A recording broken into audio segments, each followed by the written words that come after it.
Mental health care is costing Floridians peace of mind. You're listening to The Wrap from Central Florida Public Media. I'm Brendan Byrne. Florida continues to remain near the bottom when it comes to accessing mental health care. According to the latest data from Mental Health America, an inability to access care can cause problems for the local economy, as absenteeism costs U.S. businesses $17 billion annually.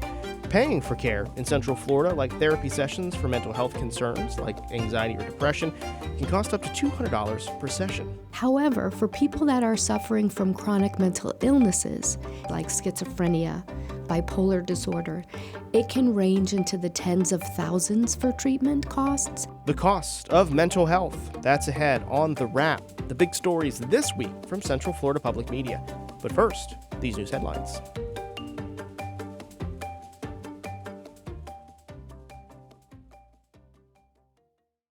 Governor Ron DeSantis has appointed Florida Attorney General Ashley Moody to the U.S. Senate.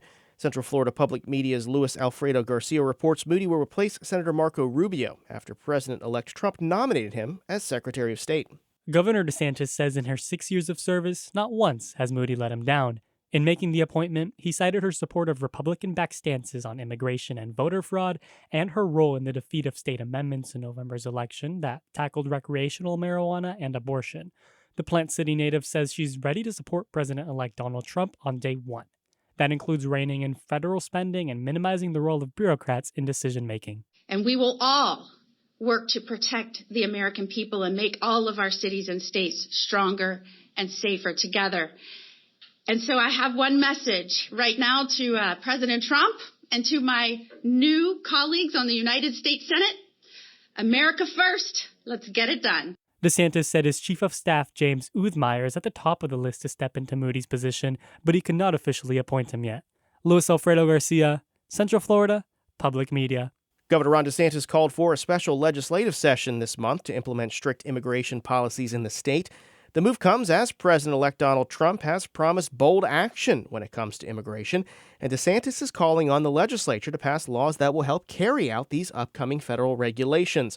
But as WFSU's Adrian Andrew reports, Florida's legislative leaders are rejecting the governor's call. Not long after Governor Ron DeSantis called lawmakers back to Tallahassee, House and Senate leaders sent out a joint memorandum calling the idea premature and irresponsible.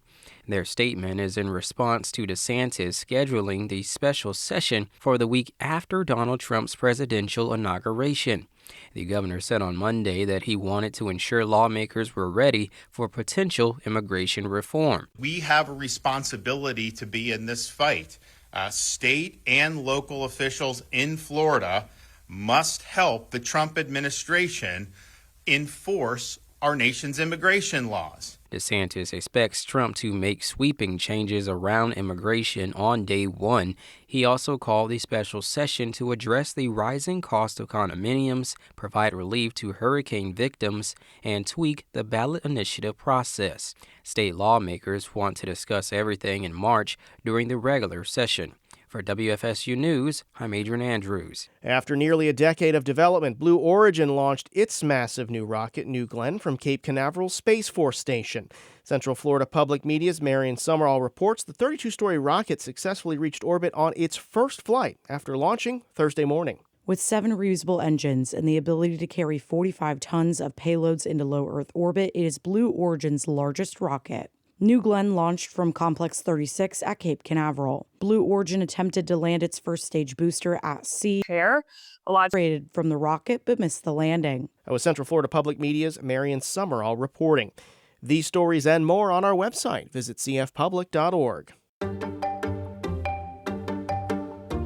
Nonprofit leaders are hopeful the state of Florida will reverse its decision to opt out of the summer EBT food assistance program, but time is running out.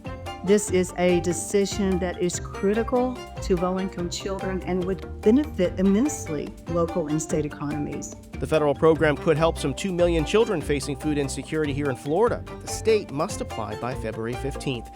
That story on our website, cfpublic.org.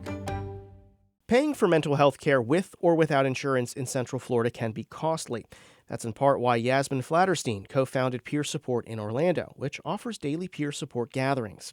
The reality is a lot of us are living paycheck to paycheck. So having to choose between our basic needs and something that's so stigmatized like mental health and reaching out for care, a lot of times we're kind of taught to put that on the back burner. So when it's also expensive, people are even less likely to reach out or to get connected. Putting mental health on the back burner can result in struggles to perform effectively at work. A recent analysis says that could lead up to $3,000 in lost productivity per employee annually. Central Florida Public Media's Talia Blake spoke with Marnie Stallman, CEO of the Mental Health Association of Central Florida, about the cost of mental health. Here in Central Florida, that the average therapy session for somebody that's seeking treatment for anxiety, depression, some sort of mild mental health concern, not a crisis, can range anywhere between $100 to $200 per session. Typically speaking, those sessions can last from anywhere from 6 to 12 weeks, depending upon the course of treatment. However, for people that are suffering from chronic mental illnesses, these are individuals with diagnoses like schizophrenia, bipolar disorder, schizoaffective disorder, it can range into the tens of thousands for treatment costs because it often requires an inpatient hospitalization to help stabilize somebody because they may be experiencing a crisis. And that's where the insurance versus not insurance comes into play. When we look at absenteeism in the workplace, mental health related conditions like anxiety and depression account for almost $17 billion annually of missed work. Can you elaborate on that and kind of talk about where we are with mental health and mental health costs, how that impacts the rest of the local community and economy and kind of ripples out? Sure, and in the workspace itself. So there's really two levels. We have the low employee engagement, those employees that are experiencing some type of a mental health crisis or impact that is causing them to have a reduced morale and an ability to complete tasks and be productive. Numbers that I've seen from Gallup estimate low engagement costs here in the global economy account for almost $8.8 trillion. Then we have those employees that are having long-term issues that have to move away from work and leave their space. And so the re-recruitment of those positions and the healthcare costs related to bringing those people on are extremely high. And sometimes we underestimate that. What are the options for people in Central Florida who don't have access to insurance? Here in Orange County, we have something called the Primary Care Access Network that over 25 years ago, through a cooperation with Orange County government and 22 safety net providers came together and still remain so today. Our organization, the Mental Health Association, is a part of that specifically provides services, medical and behavioral, to individuals in the safety net issue that don't have access to health insurance. We operate a clinic in downtown Orlando that is absolutely free. The criteria is you not have health insurance and that you be at or below 200% of the federal poverty guideline, which can be up to about $95,000 for a family of four's total income. Over the last several years, the state of Florida has not had a high ranking for how we provide care and treatment and funding for individuals with mental illness. In fact, we rank in the bottom 5% of other states in terms of the per person capita that we allocate. There's hope. The Florida Chamber of Commerce has now focused mental health as a top leading priority for workplace well-being, despite the fact that it may seem daunting that seeking care can be expensive. The ramifications of not seeking care are 2 or 3 times the cost, emotionally, physically, and economically, if you don't. And as we like to say here, it's okay to be okay not today, but you can get better tomorrow. Mm-hmm.